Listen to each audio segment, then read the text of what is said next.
Hello everyone, my name is Rob, welcome to Kinetic Rugby League. In this video we're going to take a look at the 24-man squad that has recently been announced for England going into the Rugby League World Cup.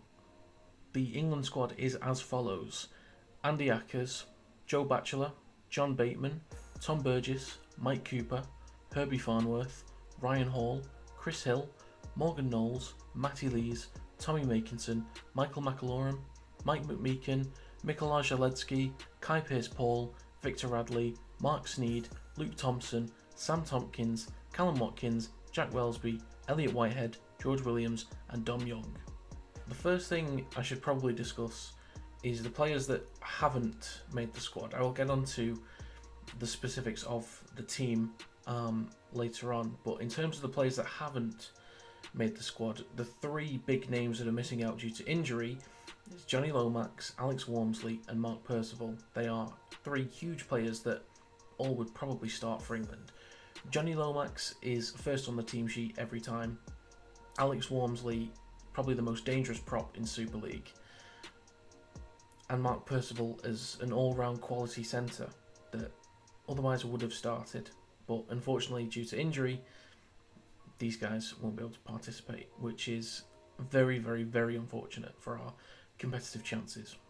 When you look at the list of players that could have been picked for this England squad, it gets kind of controversial. Now, I've put together just a small list of players. I don't necessarily think that they all should have made the World Cup squad, but certainly I think these are players that would have been on Shaun Wane's mind as part of the conversation when he was deliberating on who made this squad. Now, here's just a couple names, and again, not to say that they should be there, but that they would be in the conversation. So that includes Ash Handley, Jake Connor, Zach Hardacre, Liam Marshall, Darrell Clark, Paul McShane, Harry Smith, Cruz Leeming, Jordan Abdul and Luke Gale.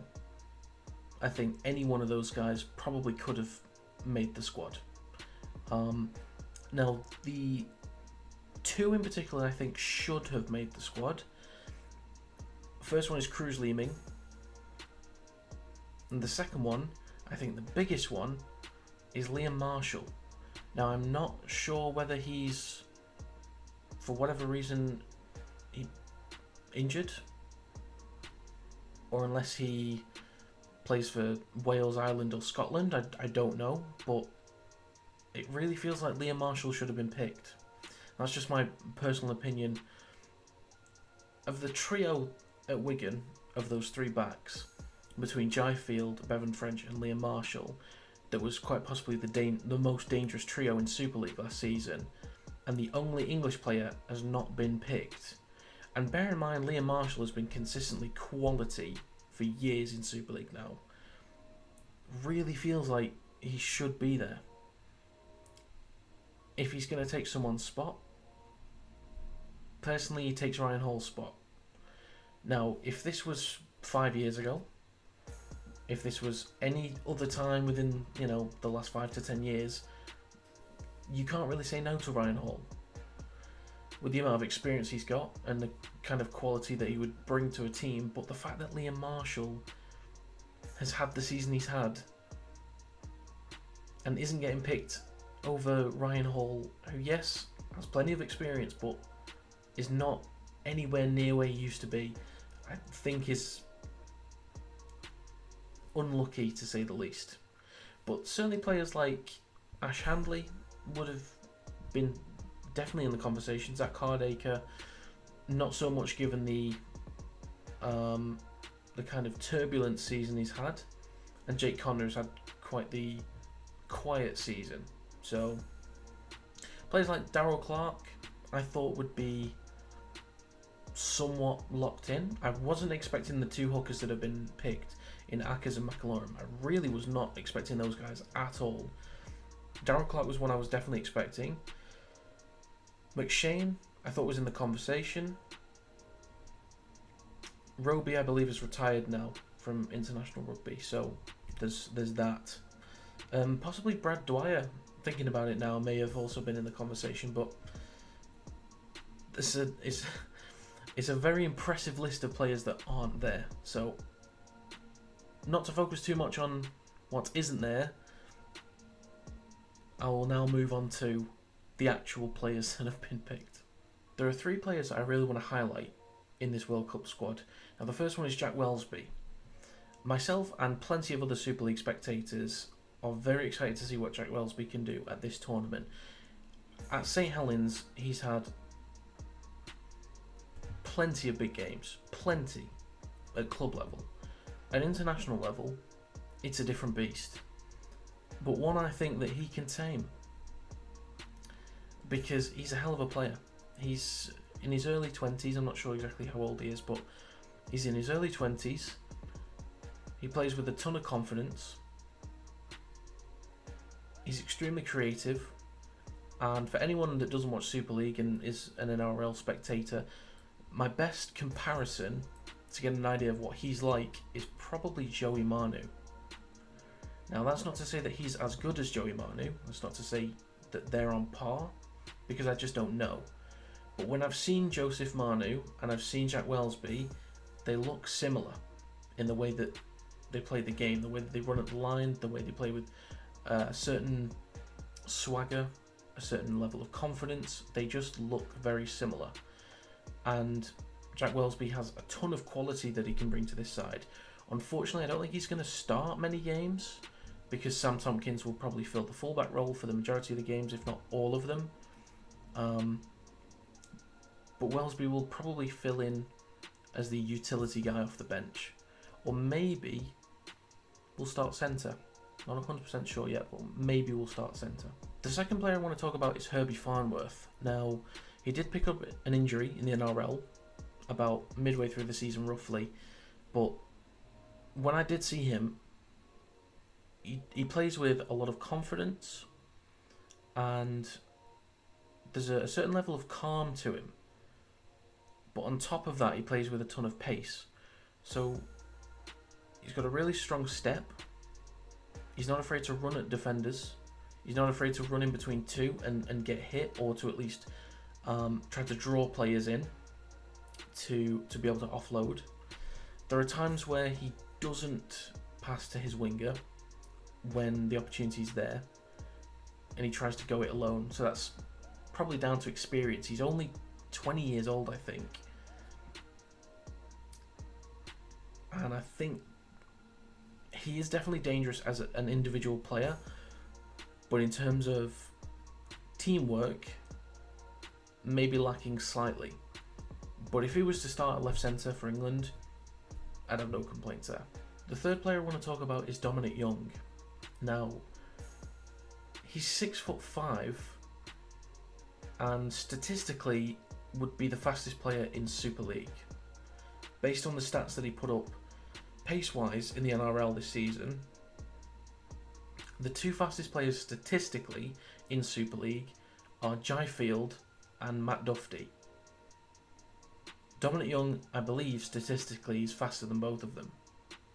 So we have a hell of a weapon in our hands here, and we are extremely lucky that he didn't choose to play for Jamaica in this tournament.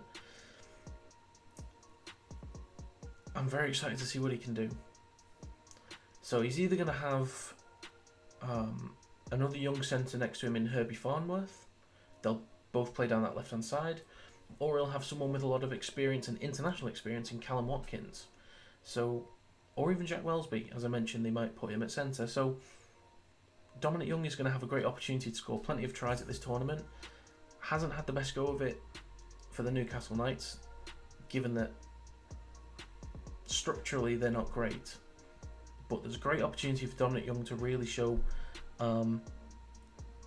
what he can do at a completely different level. He can hang with the best of them in the NRL. He's capable of doing it. He's made some big plays, attacking and defensively. But I think this is a great opportunity for him, along with these 2 other young players, to really show what they're capable of at this level. So yeah, I'm very excited to see what they can do. The final thing that I need to discuss when it comes to this England squad is the halfback partnership, which I'm pretty confident will be George Williams and Mark Sneyd. Now, let's all just settle down for a second and think about this logically. George Williams has had a poor season with the Warrington Wolves.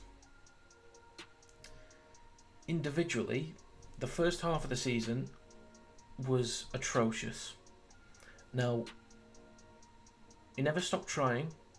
He always ran at the line, always tried to make things happen, but in terms of execution, it just was not happening. If you want to put it down to Warrington's attacking structure or him individually, it doesn't matter. It was atrocious either way. But towards the back end of the season, he was shifted over to the left-hand side, which is where I believe he played the majority of his games for Wigan, when he was actually recognised as potentially one of the best halfbacks in the league, or the best halfback in the league. So when he was shifted to the left-hand side for Warrington, he was doing the same things that he was on the right, but it was working. There was a bit of extra pace to him when he was running, a bit of extra pace to his passes, more accuracy, more sharpness and quickness in his step. He looked more confident. There's a bit more finesse to him. So he looked a completely different player towards the back end of the season. And I think that should give a lot of England fans hope for him as a player. And let's not forget, he played under Shaun Wane for a couple of years at Wigan. So he knows him as a player. So I think that is the main thing that people need to focus on when it comes to George Williams. Now, his partner in the halves, Mark Sneyd, I think is the most underappreciated player in Super League. Well, maybe not the most, but until I can think of someone, he's one of the most underappreciated players in Super League. The guy knows how to manage a game. He's got a great kicking game. He knows what he's doing. Now, if Shaun Wane came to me and said, Rob, I need someone who's going to control the game for us. I need someone who's going to match the Australians, the Kiwis, the Samoans, the Tongans in the kicking game. I need someone that's cool, calm and composed under pressure. They can get you a drop goal when you need it, a 40-20 when you need it. Who are you picking?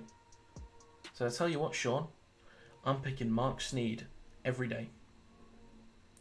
Because we're going to need a really solid, really elite kicking game against these top teams.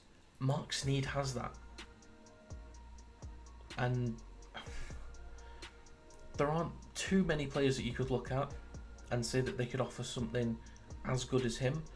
You could say Luke Gale with all the experience he's got, but Mark Sneyd is just different level and is a different kind of player. And another thing to note about those two in particular is that they are both 1 and 2 for attacking kicks. So that may also indicate the kind of rugby that Shaun Wane wants to play. Maybe earlier kicks, maybe third tackle or fourth tackle to kind of turn teams around, tire defences more. But I think that shows intent of the type of